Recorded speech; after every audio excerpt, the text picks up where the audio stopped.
Halo Bray, kembali lagi di gaptek.id. Jadi di video kali ini gue pingin bikin update harga GPU lagi. Kalau kemarin akhir bulan gue sempat bikin update harga GPU Radeon, kali ini gue pengen bikin update harga untuk GPU Nvidia beserta tipe yang bisa gue rekomendasikan ke kalian melalui toko yang memang sempat gue pernah beli, ataupun ini bisa dibilang kalaupun gue nggak pernah beli gitu ya tokonya, ini bisa dibilang tokonya udah bisa dipastikan menjual barang bergaransi resmi. Ya, semuanya itu dari Tokopedia. Gue sortir satu-satu kira-kira mana aja yang menarik dari mulai brandnya dan juga tipenya. Tapi kali ini gue pengen mulainya tuh dari kelas entry level karena sepertinya GPU Nvidia mengalami penurunan harga lagi mulai dari kelas yang paling bawah yaitu GTX 1630 sampai yang paling atas yaitu RTX 3090 Ti, dan gue juga bakalan update harga untuk GPU terbaru mereka yaitu RTX 4090. Oke, gue udah pegang catatan gue ada di smartphone dan kita mulai aja ke kartu grafis yang pertama yaitu adalah Galaxy GTX 1630. Galaxy GTX 1630 ini punya harga di 2,45 juta rupiah.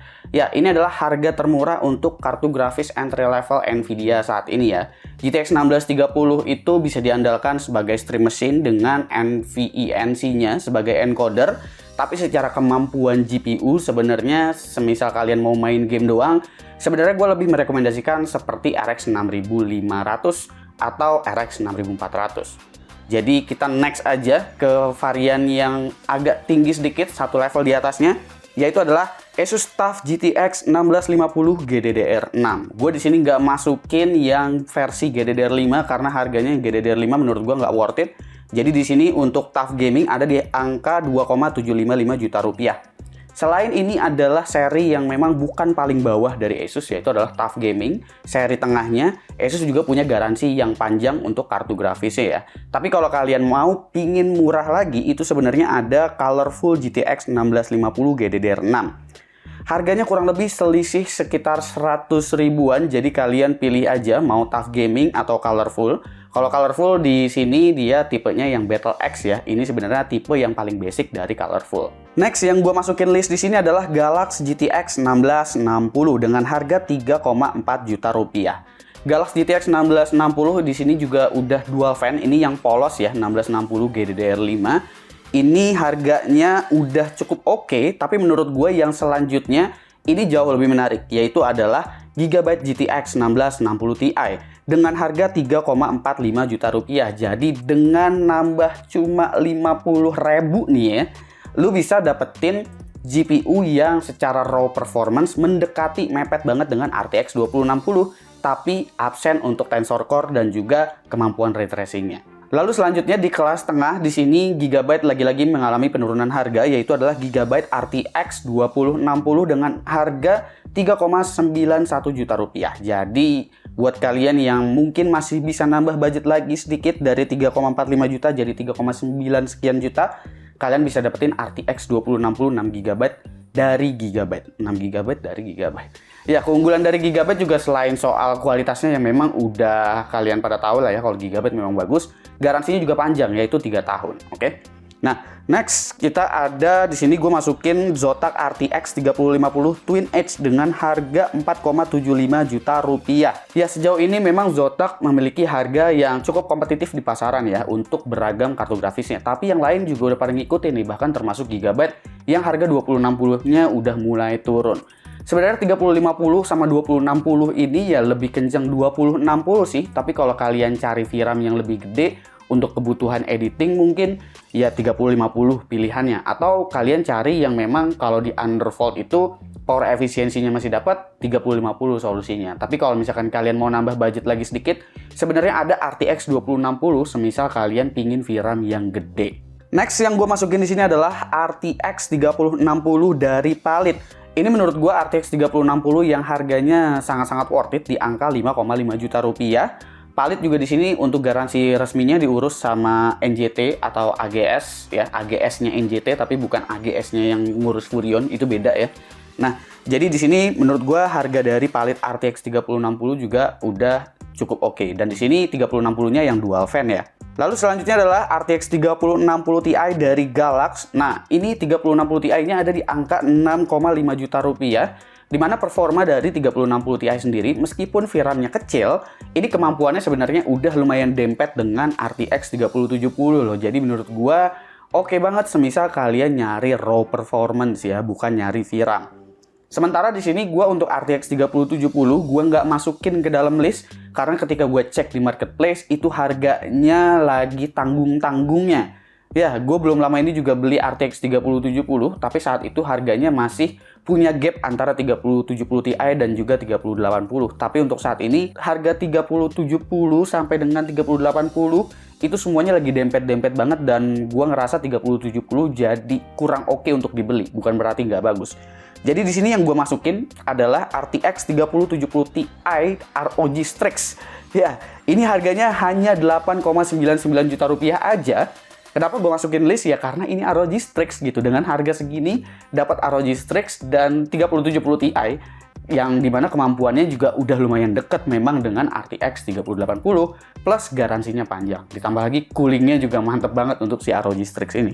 Nextnya masih dengan ROG Strix, yaitu adalah RTX 3080 ROG Strix V2 dengan harga 10,6 juta rupiah. Ini harga RTX 3080 yang menurut gue dari Asus bener-bener sakit banget. Gua sebagai pengguna TUF Gaming nih, kalau kalian lihat box di sini, ini yang TUF Gaming nih yang gue pakai sehari-hari. Dulu gue beli itu 13 juta rupiah dan itu adalah harga MSRP ya dari Nvidia dan juga dari Asus. Yang berarti harga ROG Strix ini udah jatuh banget dari MSRP-nya 3080 dari harga aslinya gitu. Ini sakit banget sih. Lalu untuk RTX 3090 gue juga masukin lagi-lagi dari Asus di sini karena produk high-end-nya Asus itu bener-bener lagi pada jatuh banget harganya. RTX 3090 TUF Gaming ada di angka 17,5 juta rupiah aja. Ini mungkin buat orang-orang yang sempat beli RTX 3080 di angka 18 juta, apalagi 20 juta ke atas. Gua rasa sedih sih ngelihat harga RTX 3090 jadi 17,5 juta gini. Di cashbackin 500.000 jadi 17 juta nih. Lalu RTX 3090 Ti ini gua masukin list untuk Inno 3D X3 dengan harga 19,99 juta rupiah. Sebenarnya waktu gue bikin video harga GPU AMD Radeon, itu gue sempat nambahin di pin komen untuk kartu grafis yang satu ini. Jadi sebenarnya ini nggak mengalami penurunan harga, tapi emang udah turun dari akhir September kemarin ya untuk 3090 Ti. Ini memang disebabkan karena ya faktornya 4090, 4080 mau hadir. Jadi versi high-end tentunya bakalan diturun-turunin untuk RTX 30 series dan ini saat yang tepat semisal kalian pingin ngerasain RTX 30 series versi high-end. Karena secara performa itu sebenarnya RTX 30 series masih sangat-sangat menjanjikan dan power efisiensinya ketika kalian undervolt atau kasih power limit itu juga masih sangat-sangat oke sebetulnya. Tapi semisal kalian Sultan, Kaisar yang uangnya nggak habis-habis ya kan? Sebenarnya RTX 4090 kalau kalian cek di marketplace itu udah ada yang buka pre-order dengan harga 29, sekian juta rupiah sampai dengan 31 juta rupiah ya. Tapi di sini gue belum bisa ngerekomenin kalian untuk pre-order, jadi sebaiknya tunggu aja karena desas-desusnya juga dari beberapa page distributor mereka udah mulai posting dan promoin RTX 4090 tapi belum ada harganya, jadi gua rasa harganya bakalan mirip-mirip. Nggak perlu pre-order, santai aja nungguin review ya, kira-kira bakalan kayak gimana si RTX 4090 ini. Kecuali kalian memang sultan yang kesumat, uangnya nggak habis-habis ya, ngeluarin 31 juta itu kayak ngeluarin 3.000 perak gitu ya, ya udah beli aja, terserah lo ya. Dan gue paling nambahin aja, kita kehadiran keluarga baru ya untuk di Indonesia, khususnya market Indonesia karena Intel Arc A380 itu udah masuk resmi ya dari Astrindo untuk distributornya. Gue juga udah beli, harganya adalah 2,6 juta rupiah. Itu adalah harga terendah dan harga resmi yang bisa kalian dapatkan. Ya, di sini juga untuk Arc A380 gue lagi dalam masa pengujian dan juga debugging karena memang kartu grafis ini agak-agak sedikit menyebalkan karena banyak sekali bug dari drivernya.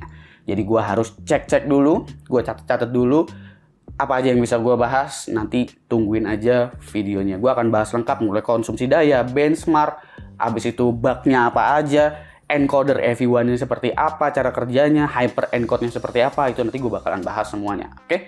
Semua link pembelian seperti biasa ada di kolom deskripsi dan juga di kolom komen di bawah. Semisal kalian tertarik dengan rekomendasi gue dan juga list-list harga GPU yang gue berikan.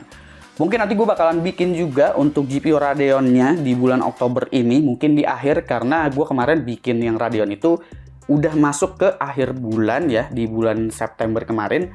Jadi gue rasa yang Radeon nanti gue bakalan tutup di akhir bulan. Sementara untuk Nvidia gue bakalan bikinnya di awal bulan. Jadi kurang lebih bakalan ada 2 konten harga-harga kartu grafis tiap bulannya, ada 2 ya. Jadi gue rasa kayak gitu aja. Mau itu naik, mau itu turun, sebenarnya gue bakalan bikin sih kayaknya, karena bikinnya gampang dan rame.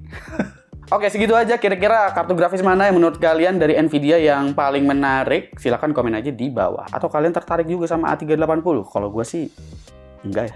Oke, segitu aja dulu dari gue. Gue Supki, dan seperti biasa sampai jumpa di lain kesempatan.